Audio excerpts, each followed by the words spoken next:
After. Hey, and hello, everybody. Welcome. You know, if it's Wednesday, it's Blockchain Day. So, welcome to Blockchain Chat. My name is Cherie. Welcome to Black Blockchain Consult. And we do four things within BBC.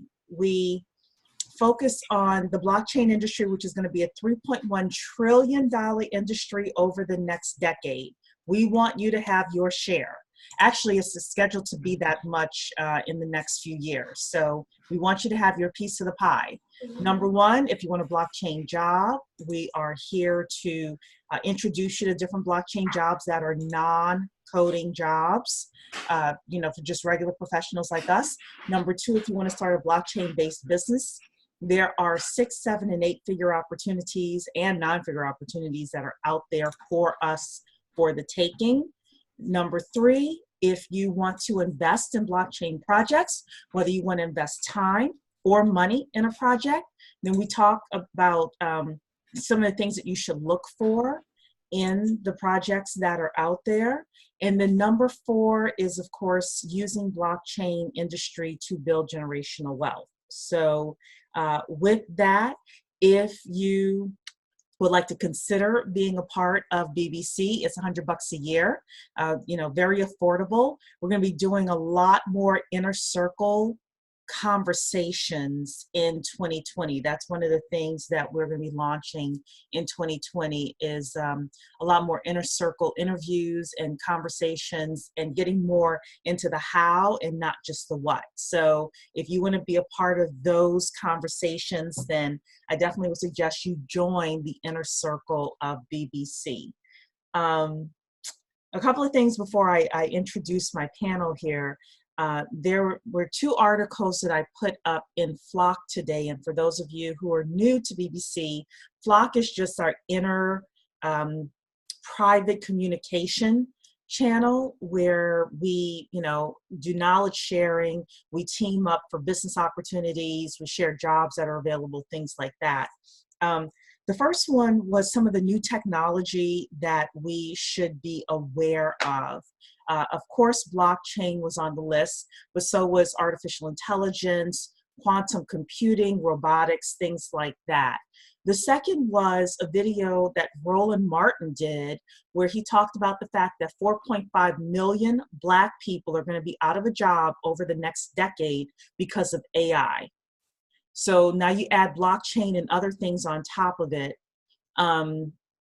I didn't watch his video. I just posted, the headline itself, but it's something that we need to be aware of as individuals as well as a community.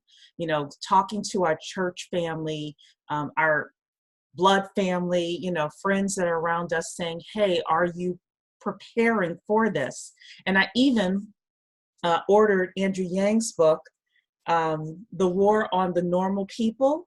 Now he says here, the truth about America's disappearing jobs, which I agree with, and why universal basic income is our future, which I disagree with.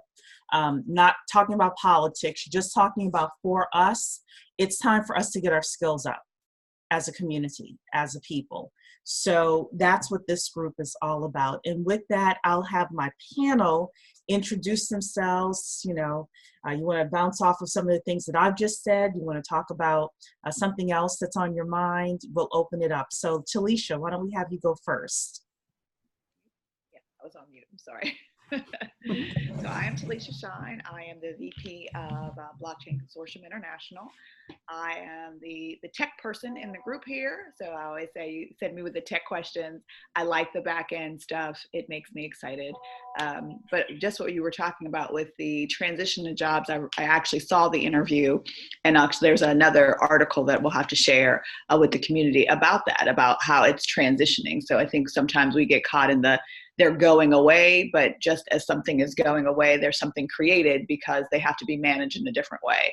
Yep. So we have all these systems that are coming online, but systems, as we know, go down or have to be programmed with information. And that part is definitely human needed. We need a lot more people. So the critical thinking skills, the skills that are probably mentioned as soft skills that we kind of never thought about as anything relevant, are now becoming the forefront of the things that we need to be thinking about, and making sure we have developed those in a very succinct way.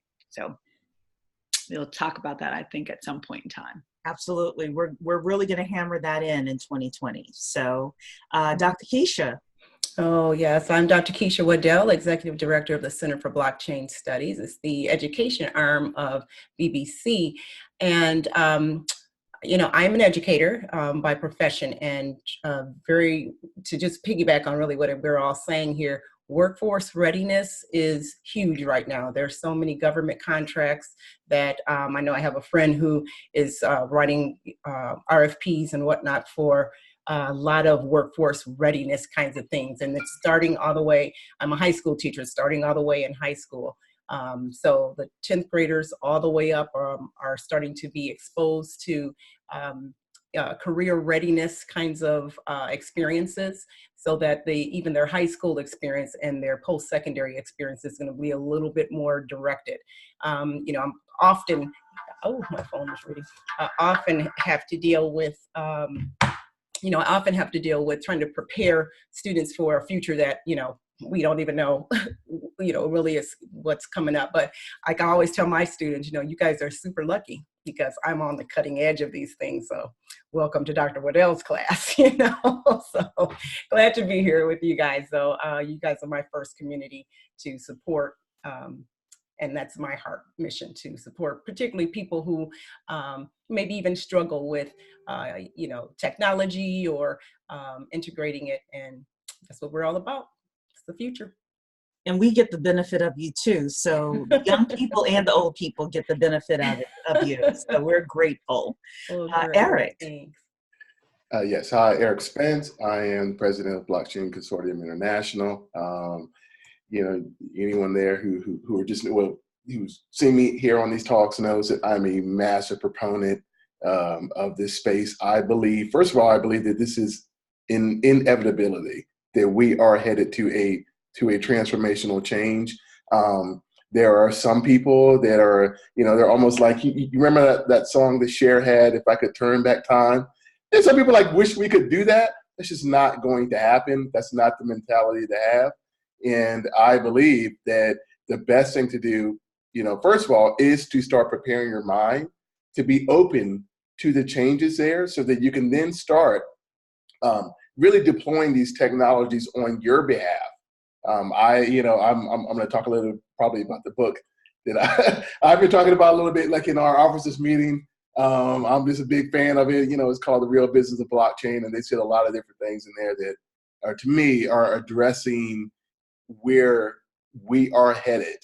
And, you know, a big part of that, like I said, is really preparing your own mind to be open to these changes, to not be one who's resistant, who's having to come along kicking and screaming, who's just a complete naysayer. Oh, that's not going to happen.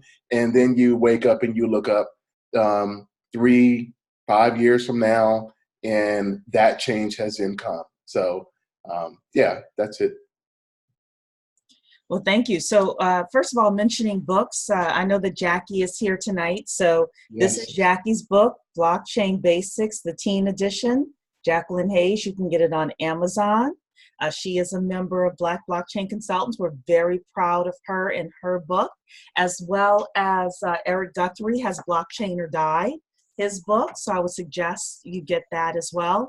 And Eric has been talking about doing a bit of a book club. So I don't know if we're going to do a book club, but we are going to do a session where we're going to review some books. And those most likely will be Inner Circle, maybe not. But join and be a part of the Inner Circle so that you can get the fullness of everything.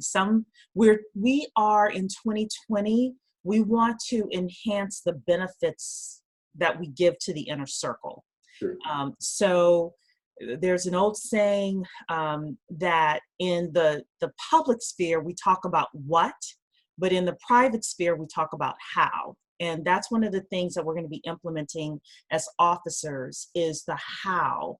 how do you get these blockchain jobs? How do you start these blockchain businesses? From a technology point of view, as well as some of the other skills that you need to make it through the interview or through the selection process if you want to be a vendor with these companies. So that's what 2020 is going to be for us. And we're also within 2020, we are also going to actively start pursuing blockchain gigs and bringing them to the community.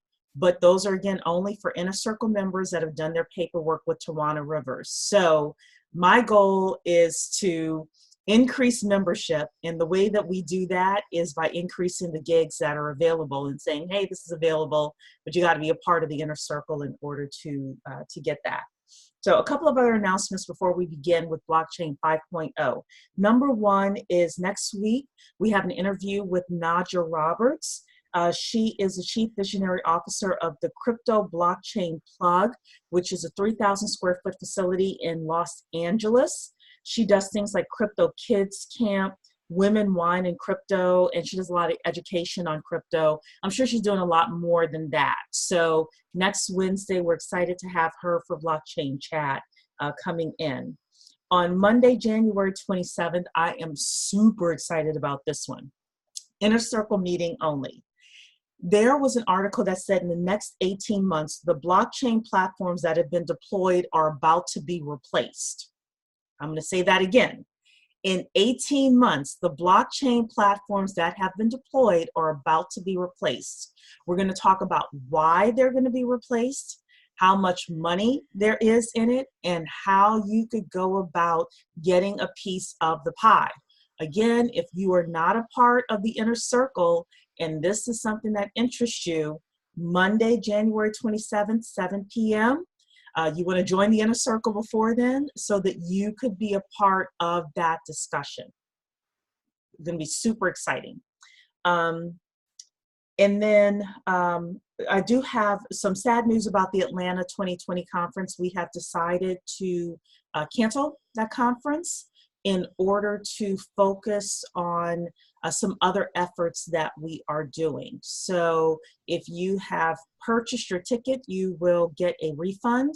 If you have purchased your airline ticket, please ask for a refund immediately for your airline ticket. We wanted to make that announcement soon so that you could, get your money back.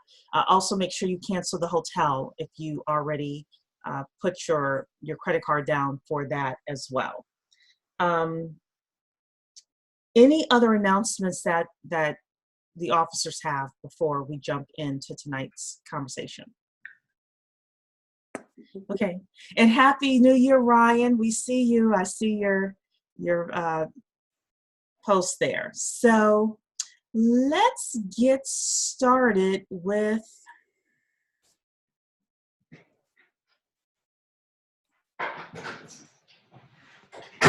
Blockchain 5.0 and the emergence of it and what it means for business managers and entrepreneurs. This is in a Forbes article by Dr. Evan Singh Luthra. And I'm just going to read through this here. So over the past few years, blockchain tech has progressed and penetrated the arena of technology, evolving at a pace faster than most other parallel domains. While the world is occupied with bigger players like Facebook getting involved with crypto, companies are making some revolutionary advancements for efficient use cases of the blockchain phenomenon. A lot of advancements are happening under the radar at a very quick pace. And one of the things that this article is going to talk about is how quickly that pace is actually catching up. So, in fact, the pace of progress is so fast that within about a decade of the Satoshi white paper coming to light, the world is witnessing the emergence of Blockchain 5.0. So if you don't know what the Satoshi white paper is, that was the original Bitcoin white paper. It was written by a pseudonym person, Satoshi Nakamoto. So what is the meaning of Blockchain 5.0?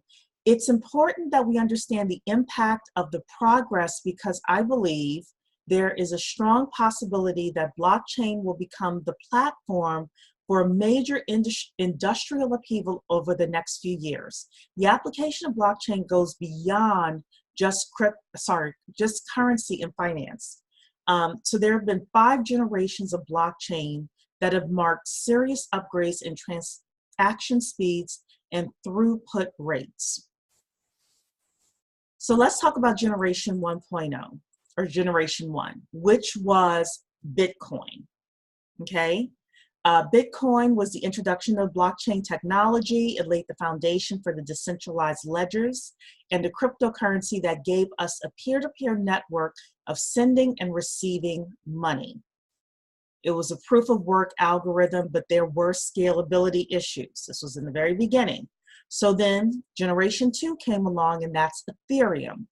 Ethereum brought us smart contracts, which helped open up the field for decentralized applications. It unraveled the true potential of blockchain as use cases beyond crypto became visible. And at one point, the majority of blockchain platforms were on the Ethereum network. Then generation 3 was Cardano and EOS. They're blockchain platforms where the transaction speed was over 3,000 transactions per second. And they moved to a proof of stake concept. Then generation 4 was projects like MetaHash, claiming to run by using a proof of stake algorithm. They said that they could do over 50,000 transactions per second in the article. And then generation 5.0 is the latest, and this company, Relectum Pro, is claiming to be blockchain 5.0, based on the research that I've done this afternoon. So they're one of the pioneers. They are featuring smaller blockchain sizes so that they can have a throughput of 1 million transactions per second. A smart contract can be signed by 10 counterparties, which is a unique property not yet available on any other blockchain network that this author has seen. It's important to understand blockchain technology's progression in generations because of how quickly blockchain is presenting itself as an important option to solve real-world problems. Needless to say, whichever technology governs finance is likely to take later. Needless to say, whichever technology governs finance is likely to later govern other industries as well. As the cost for operating transactions goes down on the blockchain, the author believes there will definitely be larger scale acceptance and implementation. And we know about the different industries: banking, insurance, healthcare, logistics, governance, supply chain, any and every industry you can possibly imagine. So they have different projects that they mention here. Anything for payments and money transfers, online contracts, proof of provenance, property, antiques, mortgages, or tokenization of assets, like my dear friend Eric loves, distributed cloud storage, digital identity, supply chain, gift cards and loyalty programs, and networking and IoT. So for those of you who are new to blockchain, if you're asking, where do I start? There are a lot of use cases, and these are some of the use cases that you can take a look at in order to decide what you want to participate in. And then I think I'm done here. I read this article earlier today, so I really wanted to go back and give you guys some dates. So generation 1 was Bitcoin. And Bitcoin, the genesis block of Bitcoin, came about on January 3rd, 2009. So first of all, happy anniversary, 11 years to Bitcoin. They just, celebrated the anniversary. But January 2009, generation 2, which was Ethereum, launched July 2015. Okay. Generation 3, Cardano, I just took Cardano, launched September 2017. Generation 4, which is MetaHash, launched June 2018. And Generation 5, I looked at the Relectum. I don't think they've had their Genesis block yet. I could be wrong, but I wasn't able to find a date for them. I think that they are doing an ICO right now. But I really wanted to point that out because the generations, the time that is taking for us to move from generation to generation within blockchain is compressing. So it went from 6 years to 2 years to 1 year between the generations. And I apologize, I also wanted to take a look at the internet and how the internet progressed, just so we could have, some context, but I ran out of time earlier today to do that. But maybe there are, somebody with either within the participants here or on the panel that can chime in with regards to some of the things that was brought up in the article. Well, think about the internet, again, created in the 1960s. So really with a protocol for the United States government.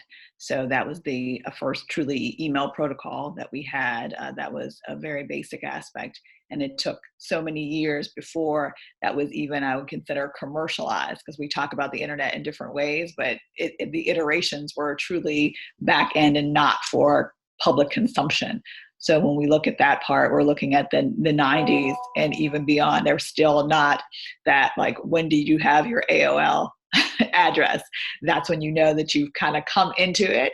And again, think of how limited that was. And so then we don't hit it till like 2002 is that really strong push where we have, universal domains, we have the URL crunch and then we're taking that to 2010 where we have the proliferation.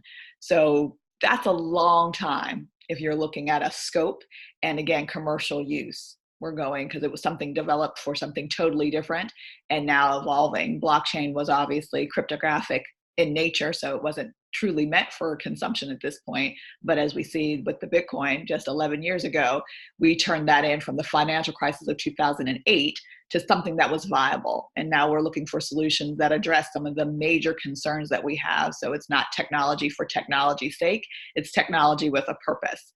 And we're moving very quickly through that because we have a number of issues that need to be addressed and need to be addressed from a multiplicity of ways, security being number one on everybody's list. Everybody knows that we have lived through the age of information. Well, that information has now come to pass. So like, what are you doing with that information? You've leveraged it in kind of malicious ways. Some nefarious aspects have happened. So now it's like, okay, we've gone through that and we now need a way to mitigate that just proliferation of information that we have. So now the data becomes a valued source. It's a value asset. And we're moving right into that with the blockchain. And that's where the generations are trying to, they're moving quicker because now we know that we have such an amazing amount of data. I know from a healthcare perspective, there are millions and millions of records that we have, and they've all been compromised at one point or another. So no matter what way you're looking at it, they're somewhere else. And even if it's in a siloed aspect, that information is not viable. But so now we're trying to make value out of the data that we have. And since we have this surplus, now is the perfect time. And you're going to see these solutions kind of chunk them out because they're really ready to like, okay, we have it. So they're not waiting to collect the data.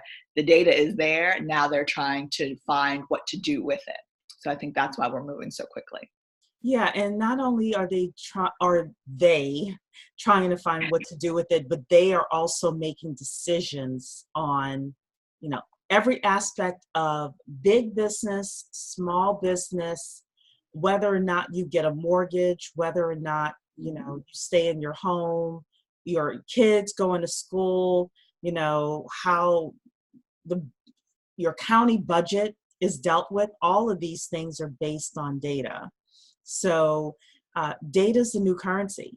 It really is the new gold. Most And definitely. blockchain is, is critical. It's going to be the foundation of securing that data. So Dr. Keisha or Eric, whoever wants to go next. I was going to jump in just to say, just to kind of put a perspective on, growth and of ideas of and leveraging technology. You can look at Facebook itself. I mean, it started in 2004.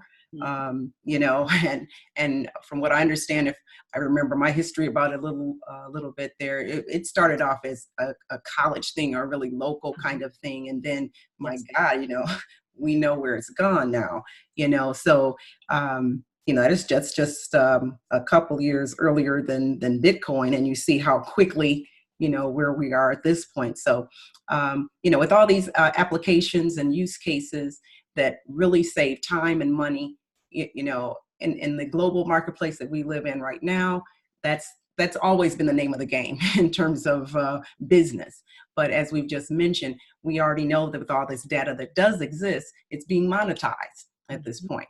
And the next step up to all this monetization is making more sense of it. I think we're living in a time where we're looking at a lot of customization and personalization in light of all the data. And of course, that's what marketers are doing right now. But at the same time, with blockchain, it allows us an opportunity to secure that data and to bring the ownership of it back to the user. And that's the piece that the big companies are trying to get a hold on, the big governments are trying to get a hold on, because of course that takes away a lot of their power.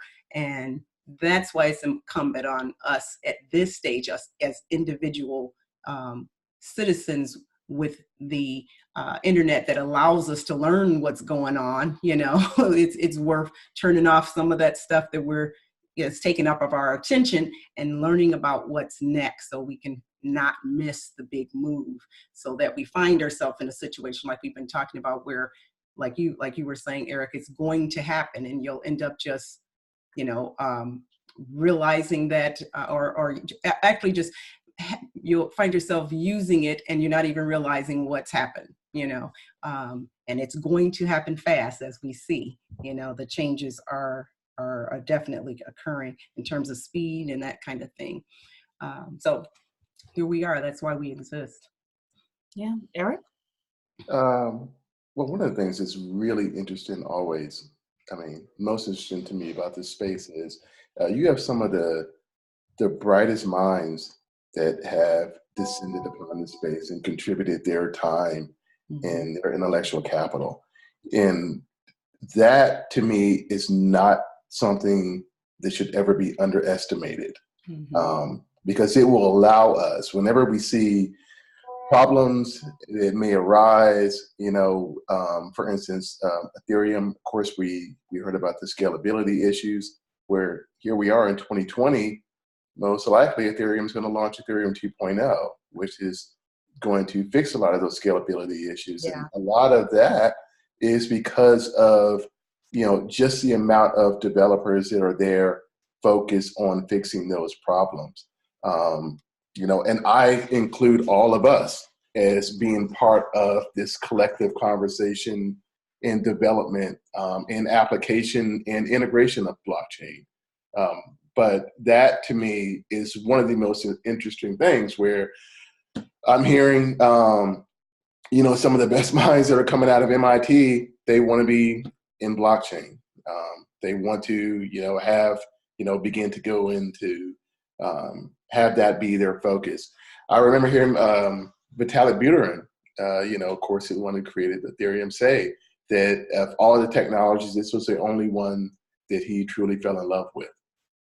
And to me, that is one of the things that makes it so exciting for me, is just knowing that that having that amount of brain power descended into one technology, we could see some great things and take place over the coming years. And I think the interesting thing is, so I was about to mention the Ethereum 2.0, so thanks for doing that. is that we're still so early that you can literally get into almost any company that you want. You could literally, so I've been looking on LinkedIn doing some other projects, and the number of companies that are, the number of LinkedIn, what do you call it, when people have their information up. Job postings? Not the job posting. Why am I drawing a blank right now? When I have my information. But your your profile? My profile, yes. Oh, okay. The number of headlines in the profile that says, what the company is and we're hiring, is just, I was amazed and, like, oh my goodness. So if there's a platform, if there's a project that you want to do, if there's a use case that fascinates you, you could literally get in almost anywhere right now. And in the next 5 years, it's going to be extremely, think about how difficult it probably is for you to get into Facebook today, right? If you wanted a job at Facebook, and versus if you walked up to Sheryl Sandberg or Mark Zuckerberg in 2006. You probably could have been hired right away, right? Well, that's kind of where we are right now, within the blockchain space. So, yeah. And then the other thing is they're really focused on transaction speed, because that is the pathway to mass adoption. They have to get to the levels of Visa, MasterCard transaction speeds. Otherwise, we're not going to get to mass adoption.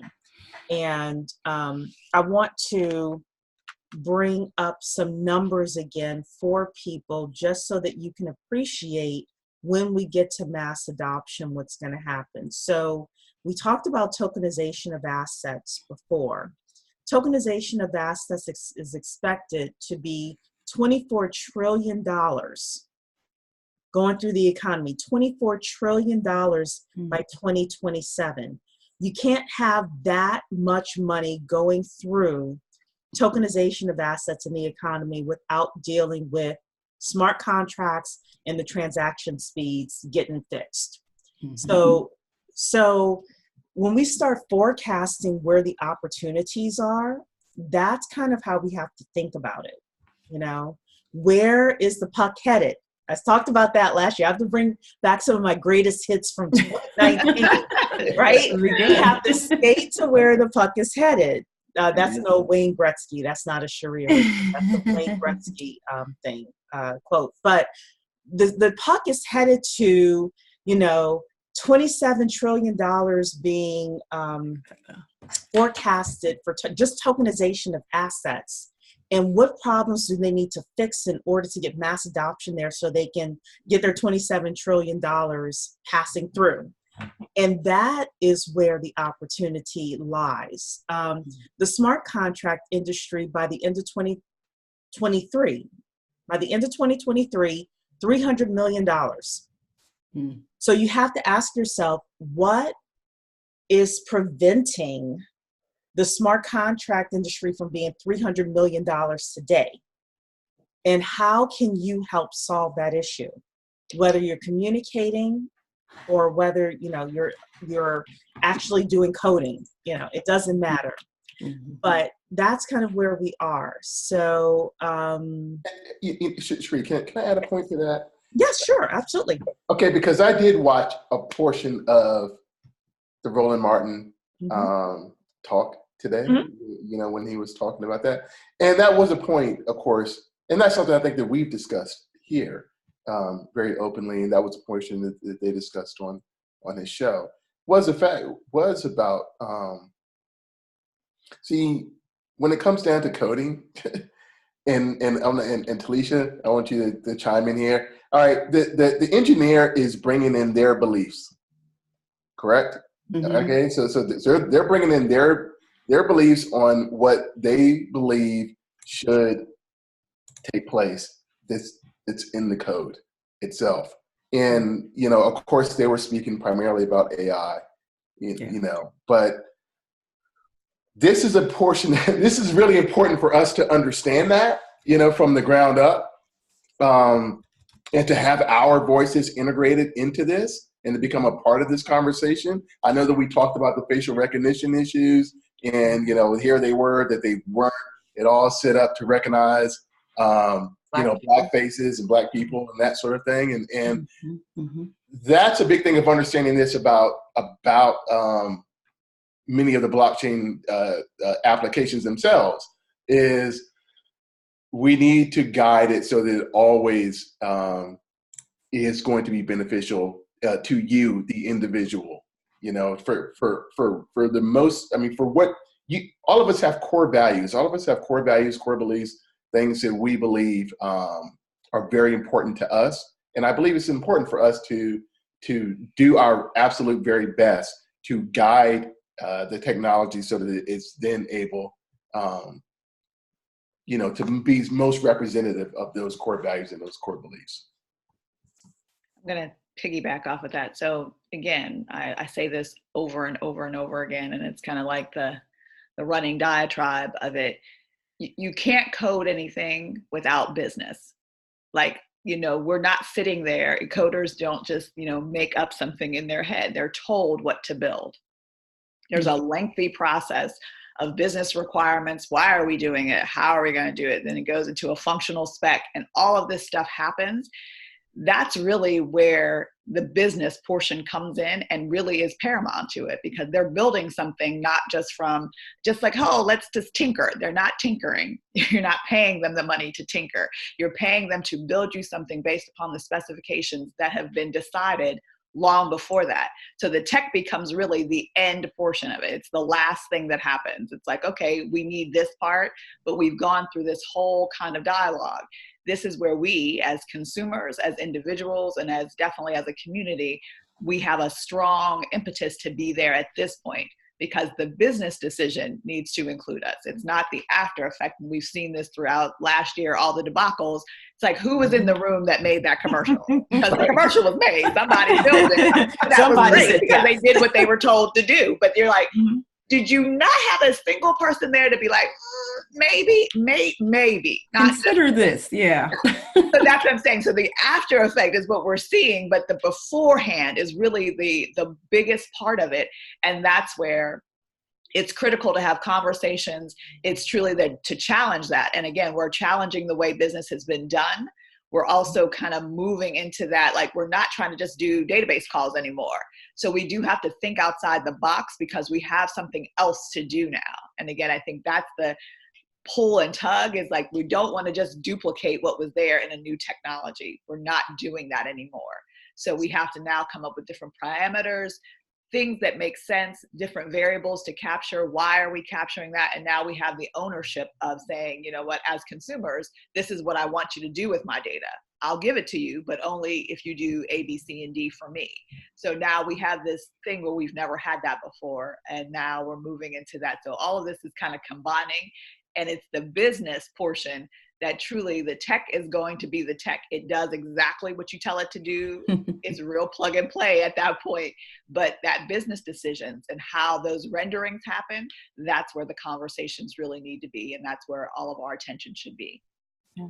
I want to piggyback off that and just say there is also, I had never heard of this before, Bettina Justinian last year, but she came on and she talked about user experience, or UX. And all of a sudden I'm seeing it everywhere. It's kind of like you want a new car and then you see it everywhere. Yeah.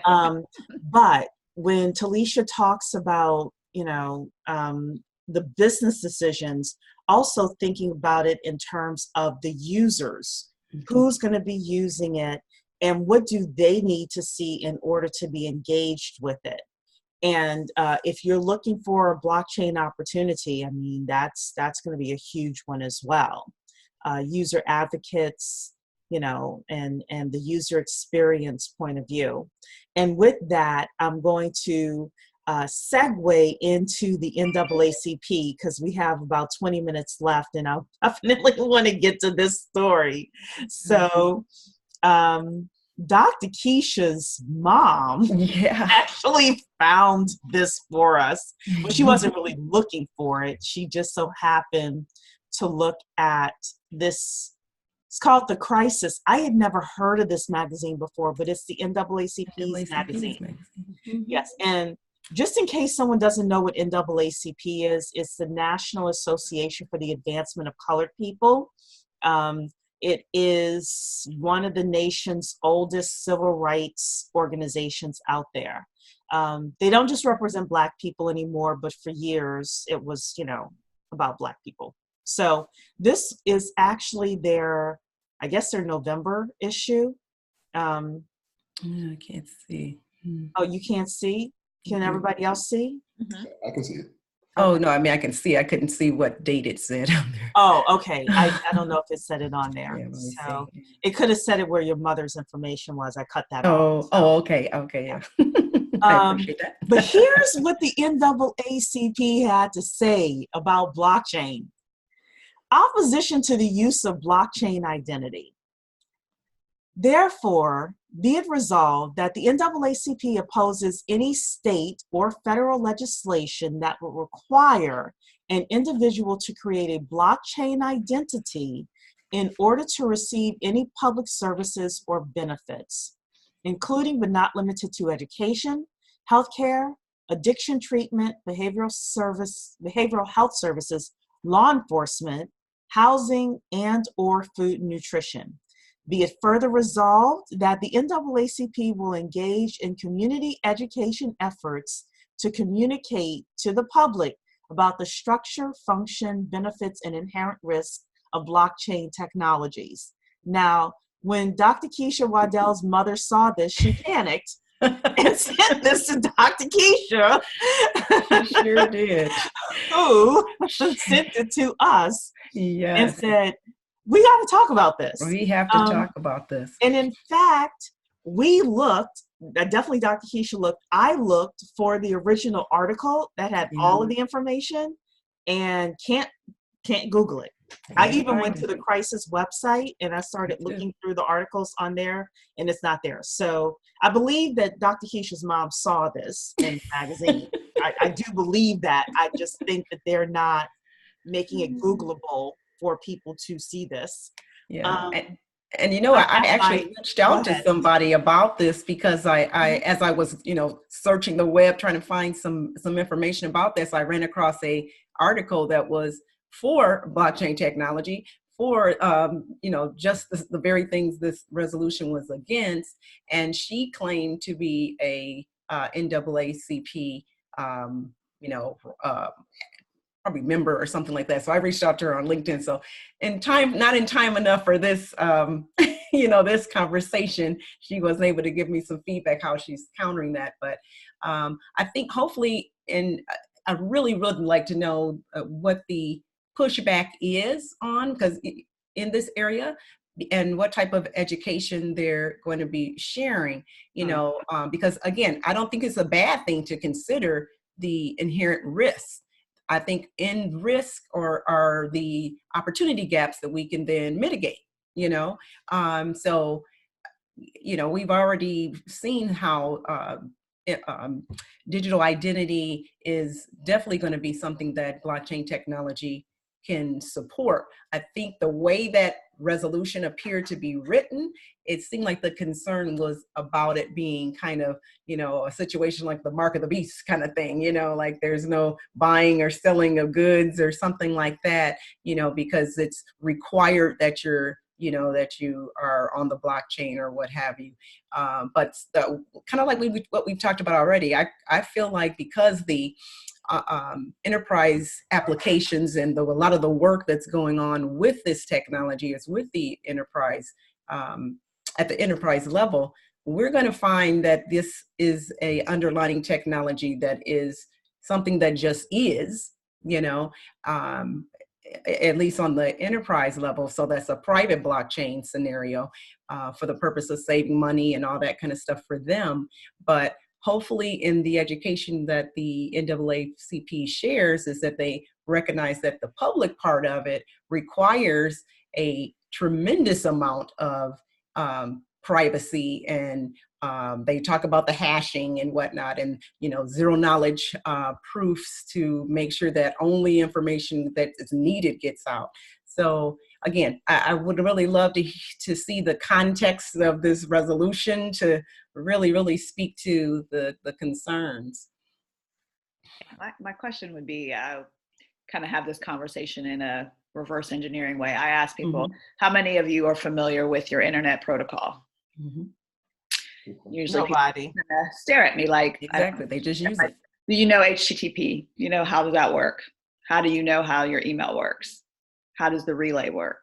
And they just look at me, dumbfounded. I'm like, you do know how to use your email though. You use email how many times a day? And you use your phone, Android, iPhone, you use it every day. You use your computer every day. Because the technology is ubiquitous, it's not something that you see. And I think this is where we're kind of, the definition becomes like this blockchain thing, like you're holding this card and you're going around showing and swiping, that's not what it is. It truly is an infrastructure. And when we got to talk about it from that point, it's like, oh, I'm like, yeah, you don't see the code behind your internet. You go in there, you type in your URL, you go, you kind of cuss and fuss if you don't know the Wi-Fi password. That's all you do. That's it. So all of that thing is going on behind the scenes. And this is, again, just as all those things right now, that resolution states all of those things right now are in a database somewhere. So you would have to be signed up in order to get them now. It's not as if this is like some weird place where you just show up and people say, okay. All of those things are in place now that are very much a protocol, a system of workflow that has to be adhered to, and you have to be verifiable and validated in some way.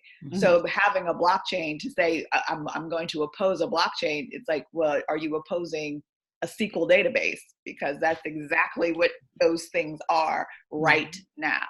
So I think that's where it becomes muddied when you're using a technological term and saying we oppose this technology. When you can't say that in that general statement. It's like we oppose the internet, right? But you write an internet article, so you can't. It doesn't make sense. So I'm just a little concerned with the how it was formulated, and maybe, like I said, that needs to be elaborated, and maybe it wasn't for public consumption. That's why it's not Googleable. But it just doesn't. It really has no bearing. Like I said, it would be someone saying we oppose using the internet and using your phone, and we know that's not happening. So that becomes the issue. The only thing that I have with regard to how that is written is that it doesn't make any sense to me. Yeah, the way it's written, it seems like it's not written by somebody who knows blockchain. Was one of the first things that I thought. The second thought I have, I'm going to talk after Eric talks, because I do actually have a defense of the NAACP and what I think they were trying to say. But before I do that, Eric, I'll let you chime in. Well, yeah, no, listen, I want to be fair to them. And, obviously, of course, they mention any sort of government or governmental organization or legislature. So they started there. And then, of course, they tied it together where an individual couldn't receive services unless they had a blockchain identity. My biggest concern with them is their whole approach. And their approach is they aren't looking at the fact that it could solve a lot of problems that aren't being solved currently. There are certain locales right now where, you can't have any access to any city services if you're a homeless person and you don't have an ID. You don't have access to certain medical services that the city may be providing or something like that. But, and listen, and now I'm going to say this, and I know people may go, oh my gosh, I can't believe, I don't have anything to do with that. But I believe it's Estonia or one of those Eastern Bloc countries that they are allowing people to use their iris scans. Yeah, I've seen that. And their information is in access and it's on the blockchain there. So that, someone doesn't have to carry it out. I know people could go, hey, that's not for me. I don't want to do that. And I get it. But I'm like, my main thing is, listen, instead of putting a wall up and put a gate up and saying, hey, you know what, no, this blockchain thing, it's scary. Just like Talisha was saying, like, hey, well, wait a minute, you're already, what are you talking about? It's not, you know, but they didn't approach it from a point of, well, wait a second. How can we employ this so that it actually goes and solves problems from a very human-centered approach that we aren't able to solve currently? That's just what I didn't, you know, hear or see from that. It just seemed like everyone's like, oh my gosh, blockchain is scary. Get it away from me. You know, stop it. Yeah, any kind of change is scary. Yeah, and that's just not the way to me to approach any kind of technology. Yeah. So, okay, so here was my thought when I initially read it and my thought tonight. And then as you guys talked, I actually added 2 more things. The first thing I thought was they probably are thinking about the fact that 70% of our communities don't have internet. So if we don't have internet and then we loop in this blockchain thing, then, and you tie it to public services, then will our people be adversely affected because they're poor and they don't have access to, you know, certain technologies? Now, putting the blockchain hat on, we know that's not the same thing, right? But the reason why I said that the person that I think wrote the resolution doesn't really understand the technology is because of the way they wrote the resolution. You understand what I'm saying? So I think, so that's my defense of the NAACP. I think the person who wrote it or people who wrote it are coming from a good place, but they're coming from a place where they don't understand the technology and they didn't ask the right people about it, you know? Because the blockchain is going to be on the federal government server. It's not like something you carry around on your iPhone, you know? So that simple explanation would hopefully have resolved some of that issue. Then they want to do education on it. My question is, if you wrote the resolution incorrectly, how are we going to educate people on it, and who are we educating on it? And that brings me to point number 2. This is something that I understand. I have not researched it myself. We're going to get a little political here, but that's okay. And this is not Democrat or Republican. This is just political. Many of us know about the Byron Allen case that's happening now, that was just litigated in the Supreme Court. It's my understanding that the original negotiation that Comcast did was with the NAACP. And part of the reason that Byron Allen and Diddy, who owns Revolt, and these other Black channels got screwed over was because the NAACP did not have the right people in the room negotiating that contract. Now, again, I didn't do my research on it, but it's something I heard in the podcast, and it wasn't Byron Allen who said it. It was some other person, like totally somebody who's not even involved in it who said that. And I trust what they said. So if they screwed up the Byron Allen thing, I really don't want them touching the blockchain. Yeah. I agree. Right? I agree. Okay, so that's number 2. Number 3 is a positive of the whole blockchain thing, and this is something when Eric started talking, kind of let me think about it, is the ability with blockchain identity for us to clear up some of the voting concerns, some of the voter purging concerns that we have in our communities. And I would love to have the ability to talk with whomever the people are at the NAACP, if they have any kind of power over this. I don't think they have any real power over this, but if they did, to say, hey, you know, we could turn this and flip this into ways that could help with some of the social concerns that we have. Voting is the first one I'm thinking of. You know, you could have police, mistaken identity, for example, with the police, right? Happens all the time. Could blockchain help that? Well, yes, here's how it could. I would take that list and I would kind of say, let's take your concerns, which are, I believe, legitimate concerns in the community, and let's get to the table with the people that are, like Talisha said, coding, or setting up the business processes, and say, we've got to add these things in here as well. That's how we make the NAACP relevant with something like this. Otherwise, they're in our way, and, I don't have time for that. Fear tactics are never going to be good. Yeah, fear mongering won't work. The minute that you have such a staunch stance against something, like it's just like forbidden, you shut down a conversation. It's like, we're going to have to talk about this, because again, it's not something that you can vote in or out. You're not going to be able, it is happening, it's going to happen. And now you have to figure out how it's going to happen and where your level of participation is going to be. So I think that's the inhibiting part, is it's written so blatant, like, we are just not going to participate. And in some instances, that's what a lot of people want. They just want you to just leave them alone, and they're going to make the rules and make all that over on this side, and you're not considered, and therefore you're at their mercy. You know what? Oh, I'm sorry.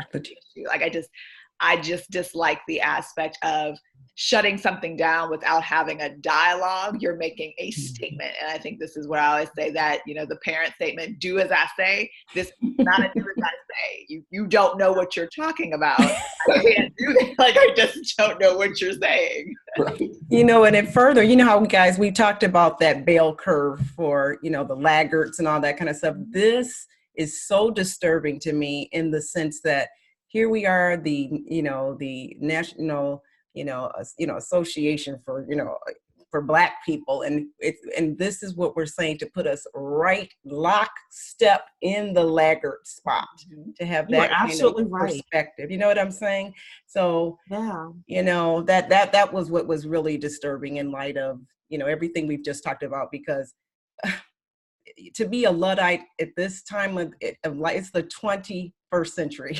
You just cannot. And like you just were saying, Talisha, the way to go about the concerns that are legitimate, like I said, I don't want to be the person who's just like, shiny new thing and we're just going after it kind of thing. I want us to bring all concerns to the table, and then let us look at the technology. And like we said, it's early enough to have those things mitigated from the beginning. And what's so awesome about this is that they could come up with their own blockchain that does whatever, we need it to do, and we already have things like that in place. So, it's going to be interesting to really get the full context of this article. And I haven't been home to see Mom to grab that full magazine, but that's my next step for sure to see.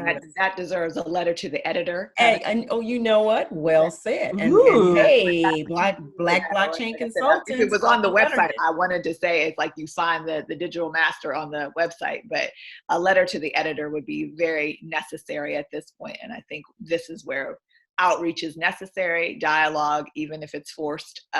You're going to talk to us about it, because we're going to talk to you about it in a different light. And yes, concerns always. Every technology has pros and cons. We're not saying blockchain is going to be a panacea, just, the internet wasn't, and it's never going to be. It is a device. It is, like I said, an infrastructure.